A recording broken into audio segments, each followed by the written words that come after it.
Olá, meus amigos, Wesley recebendo vocês de novo. Sejam novamente muito bem recebidos aqui no Reavaliando. Consegui recentemente em um arremate do Mercado Livre, uma revista que eu queria muito, não comprei no período de 2010 a 2011. Era uma época muito dura aqui em casa, assim como hoje. Mas naquela época era mais dura ainda, sem brincadeira. Mas enfim, ela custa R$17,90 no original, custou R$37, não foi caro, aumentou um pouquinho, mas como é usada você tem que relevar isso. A Era de Prata, a primeira aparição aqui do Hal Jordan, do Flash, Barry Allen, que só foi publicado 2 vezes no Brasil, em uma daquelas antigas revistas Block, Ebal, enfim. Origem dos super-heróis, não sei o que, tem o Aquaman. Aqui temos o primeiro encontro do Joel Ciclone com o Flash, Barry Allen. Tramóias da Sociedade dos Vilões contra a Sociedade da Justiça e Liga da Justiça. O primeiro encontro da Sociedade da Justiça com a Liga da Justiça. O primeiro encontro do Superboy com a Legião dos Super-Heróis. O Levi Trindade, aquele famoso editor lá da Panini, ele tem um artigo muito bom. Eu gosto dele como editor, não as outras coisas, aqueles preços, mas ele é funcionário. Isso aí a gente não vai discutir agora. Ele faz um artigo muito bom falando quando começou a Era de Prata, que ela vai encerrar lá nos anos 70 com uma história do Jack Kirby feita para o Superman. Jimmy Olsen Paul, saiu também no Super-Homem número 11 aqui da Editora Abril, eu a tenho também. Enfim, e depois dos anos 70 vão vindo aquelas histórias com teor ainda mais adulto, que é a do Arqueiro com Lanterna Verde, a morte da Gwen Stacy, a morte da Fênix, finalzinho dos anos 70, início dos anos 80. São histórias que vão ficando muito mais fortes. E temos aqui o código Authorized, que não permitia muita coisa. Eles censuraram legal os quadrinhos. Você pode ver brilhando aqui. Na contracapa também eles fizeram metal metalizado, papel LWC. E fica a teoria. Não era necessário tudo sair em capa dura, como sai hoje em dia. Quase tudo. Eu comprei também a Era de Ouro, que deve estar chegando pelo correio. Vocês sabem, né? Correio é a paciência. Um dia vai chegar aqui em casa. E tem a Era Moderna e a Era de Bronze, que elas também vão chegar aqui em casa. Tem a primeira aparição da morte do Sandman. Ou seja, Sandman poderia sim ser vendido nesse formato. É um absurdo o Sandman só naquela capa dura. Fica aquela venda muito marcada. Eu não concordo com aquilo. Também tenho... Nas maiores histórias do Lanterna Verde, a primeira aparição do Hal Jordan, tem em 2 revistas agora, que são histórias do Hal Jordan que são dos anos 50 a 2000. Chega na atualidade, as famosas histórias do Hal Jordan. Valeu a pena? Demais, demais da conta. São histórias que elas são bem melhores do que a dos anos 30 ou 40 do Batman e do Super-Homem. Não que aquelas histórias sejam de todo ruim, mas o tempo as pegou mais de jeito. Essas aqui eles abordam uma temática mais sci-fi. As revistas ficam muito sci-fi. Eles ousam bastante na ficção científica. O Stan Lee, acredito que ele bebeu muito dessa fonte. Ele, o Jack Kirby, Jim Steranko, eu acredito que eles beberam muito dessa fonte da DC para criar a Marvel moderna.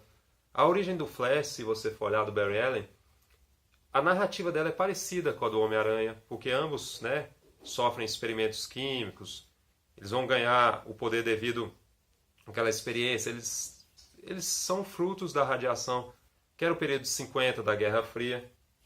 E nessa época a cultura muda bastante, a cultura dos Estados Unidos, a música, o cinema, tudo muda. E não é apenas os quadrinhos que sofreram essa mudança. Temos cantores como o Elvis Presley, que chamaria bastante a atenção dos adolescentes. Não tinha safadão nessa época. Ninguém nem sonhava. Ele nem sonhava em ver o mundo, aquele rapaz. Mas enfim. E o adolescente queria filmes como Guerra dos Mundos, o original do Byron Haskins, o DVD original, que eu tenho com muito prazer aqui em casa. Tem extras muito bons. O Mundo em Perigo, aquele classicão das formigas gigantes. Olha a formiga aqui. Se vocês nunca viram essa formiga, ela está aqui. O Mundo em Perigo. O Guerra dos Mundos, espero que vocês possam ver. E nesse período tinha a famosa EC Comics, que é aquela editora que foi ela que criou o Código Authorized, ou Código Autorizado. A número 1, temos aqui, eram revistas que eram publicadas nos anos 50, no início dos anos 50. A número 2, com esse lobisomem maroto na capa. A número 3, essa mocinha sendo atacada, espero que vocês possam ver. E eram revistas que o jovem gostava muito, ele amava isso aqui. Era o que o público-alvo queria na época. Um assassino indo atrás das crianças. Tem muito isso nos livros do Stephen King. Stephen King nunca negou a influência dele nesses quadrinhos. É até homenageado no clássico Creepshow. A número 5, esse morto-vivo saindo da tumba. São apenas 7 edições, o que me faz perguntar. Baseado em Edgar Allan Poe, tinha histórias também do Ray Bradbury. Baseado também em alguns contos do Lovecraft. O último número lançado pela editora Record, esses mortos-vivos, lembra bastante as revistas, os filmes do Romero. Romero sempre foi um grande fã desses quadrinhos da EC Comics, ele nunca negou isso. E tem aquele negócio da crise nas múltiplas terras. Você já pode ver nessa revista que nós já abordamos aqui, vamos colocar o link de tudo que já foi abordado aqui nesse período. Capa dura, não foi tão cara, eram uns R$40. Se ela for republicada, ela vai custar mais de R$100. Eles não são bons, os caras da Panini. Tenho agora em 2 edições, estou super contente, super contente. E a primeira aparição dos Novos Titãs foi publicado na extinta revista dos Novos Titãs, a número 100. Eu fiquei comparando com as edições, a antiga e a nova. Eu gosto de fazer essas comparações. A cor que a Abril usava, o tipo de linguagem, a tradução. Tem seus méritos, claro. A Panini também tem seus méritos, mas você vê a diferença. É aquele negócio que o pessoal fala: ah, mas a Abril tinha que economizar, a Abril tinha que fazer... A Abril é muito rica, cara. A Abril nunca foi pobre. Quem pensar que a Abril foi... Ela deveria sim ter tratado os fãs com mais respeito nesse período. Mas enfim, ela também tem seus méritos. E a Era de Prata vai encerrar na Arqueiro Verde, Lanterna Verde, a clássica história sem destino deles, que já foi abordada aqui no Reavaliando.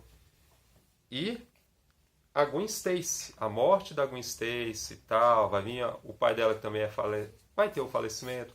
Não é spoiler, qualquer fã do Aranha sabe isso. Até quem começou a ler quadrinhos sabe que esses personagens foram mortos.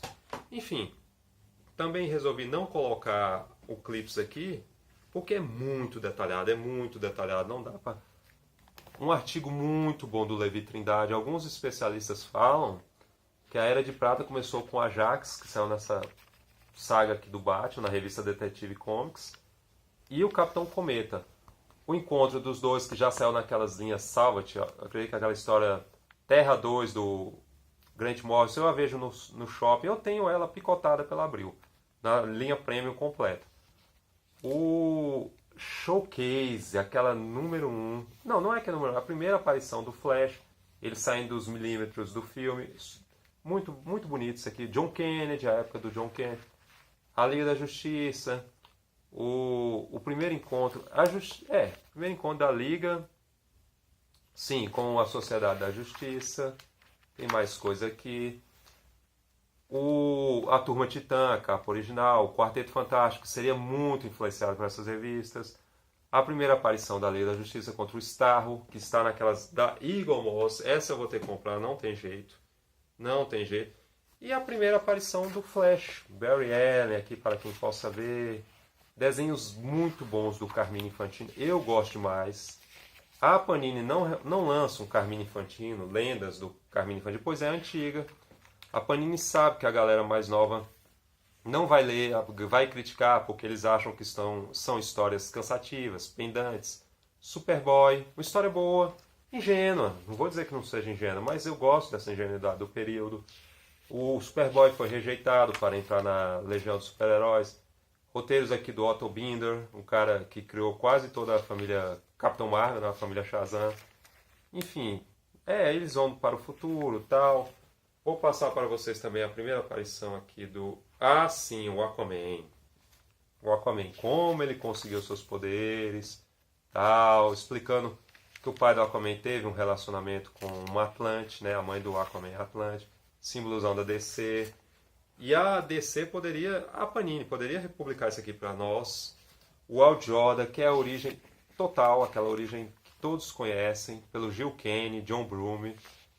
Baseado num livro, o Al Jordan ele é baseado num escritor chamado Doc Smith. Ele fazia muito contos de ficção, não sei se é publicado aqui no Brasil, se já foi publicado. As histórias do Al Jordan têm uma temática muito forte na ficção científica. o encontro dos dois Flashes, e é boa a explicação. A explicação é muito boa. Iria originar aquele desenho da Liga Crise em Duas Terras. Muito, muito, muito bom. Olha que desenho legal, o relacionamento dele com a Iris West. Vamos ver o que mais nós podemos passar aqui para vocês, porque tem que ser corrido. O Safira, aquele vilão antigo do Barry Allen, mais do Joel Ciclone, mas também seria do Barry Allen futuramente. Aquele cara que coloca o pirata, não é o Pirata Psíquico, esqueci o nome dele aqui, meu Deus.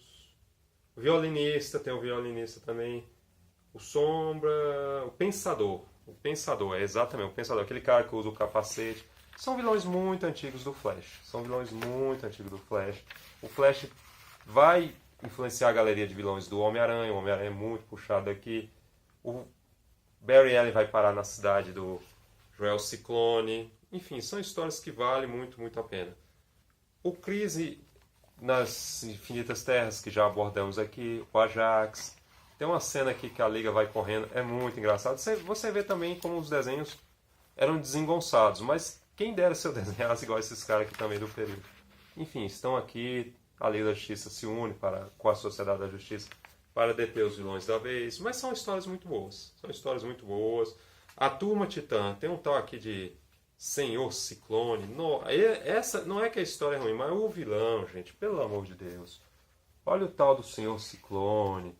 Um cara meio hippie, uma coisa ridícula. Mas eram os vilões que os Novos Titãs ou Turma Titã tinha que enfrentar na época. Era o período, né? Tinha vilão que era sem vergonha, não tinha como.